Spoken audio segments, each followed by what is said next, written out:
రాజమండ్రిలో medical PG విద్యార్థిని doctor Priyanka మృతి తనను తీవ్రంగా కలిచివేసింది అన్నారు వైఎస్ జగన్. తల్లిదండ్రులు ఎన్నో త్యాగాలు చేసి అనేక కష్టాలను ఎదుర్కొని ప్రియాంకను డాక్టర్ని చేశారు అని, ఎండీ చదువులు కూడా చదివిస్తూ ఉన్నారని తెలిపారు. తమ కుమార్తె ప్రయోజకురాలై 10 మందికి వైద్య సేవలు అందించే స్థాయికి ఎదిగింది అన్న సంతోషం ఆ తల్లిదండ్రులకు లేకుండా పోవడం అత్యంత విచారకరమన్నారు.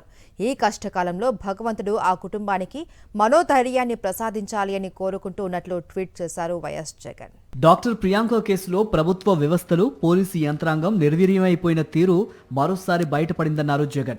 కేవలం ప్రతిపక్షం మీద, ప్రశ్నించే వారి మీద, తప్పులు ఎత్తి చూపుతున్న వారి మీద రెడ్ బుక్ అరాచకంతో చట్టాన్ని చేతిలోకి తీసుకుంటూ రాజ్యాంగాన్ని ఉల్లంఘిస్తూ విచ్చలవిడిగా అధికార దుర్వినియోగంతో చెలరిగిపోతున్న తీరు ఓవైపు చూస్తుంటే, మరోవైపు ఇలాంటి సామాన్యులకు సంబంధించిన కేసుల విషయంలో చట్ట ప్రకారం నడుచుకోవటంలో ప్రభుత్వం, పోలీసు వ్యవస్థ ఘోరంగా విఫలం కావటం దురదృష్టకరమన్నారు.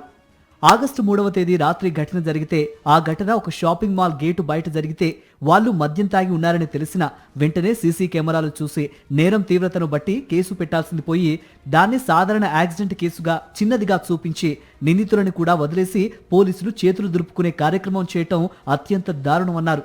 నిందితులు తమ కారుతో డాక్టర్ ప్రియాంక ప్రయాణిస్తున్న స్కూటర్ను ఢీకొట్టడమే కాదు, తర్వాత కూడా వారు అమానవీయంగా ప్రవర్తించి బాధితురాలి మీద నుంచి కారు తోలిన దృశ్యాలు సీసీ కెమెరాల్లో చాలా స్పష్టంగా కనిపిస్తున్నప్పటికీ పోలీసు యంత్రాంగం ఇంత అలసత్వంగా ఎందుకు పనిచేస్తుందన్న దానిపై పూర్తిస్థాయి విచారణ జరగాలన్నారు.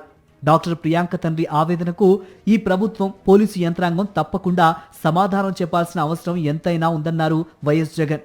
లేనిది ఉన్నట్టుగా, ఉన్నది లేనట్టుగా చూపించి తప్పుడు కేసులు పెట్టి రాజకీయ వేధింపులకు, కక్ష సాధింపులకు చంద్రబాబు పోలీసు యంత్రాంగాన్ని వాడుకుంటున్న తీరే దీని అంతటికీ కారణమన్నారు వైఎస్ జగన్. వీధికి 2 బెల్ట్ షాపులు, ప్రతి కిలోమీటర్కు మద్యం షాపు, గుడి, బడి, బీచ్ ఏది వదలకుండా ప్రతి వీధి చివర అంతులేని బార్ అండ్ రెస్టారెంట్లతో మద్యానికి, గంజాయికి బ్రాండ్ అంబాసిడర్గా మారిన చంద్రబాబు తీరు కూడా దీనికి మరో కారణమన్నారు.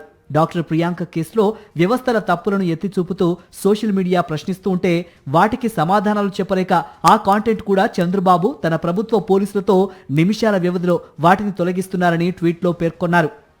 పౌరులందరి పట్ల ఒకేలా వ్యవహరించాల్సిన వ్యవస్థల్లోకి రాజకీయ కక్ష సాధింపులు, పక్షపాతం, మీది ఏ పార్టీ అన్న తప్పుడు పద్ధతులను తీసుకురావటం వల్ల ఆ వ్యవస్థల మూలాలు కదిలిపోయి కుప్పకూలిపోయే స్థాయికి చేరుకున్నాయని చంద్రబాబు గారు ఇప్పటికైనా గమనిస్తే మంచిదన్నారు. మరిన్ని అప్డేట్స్ కోసం ఛానల్ను సబ్స్క్రైబ్ చేయండి. నోటిఫికేషన్స్ కోసం బెల్ ఐకాన్ పై క్లిక్ చేయండి.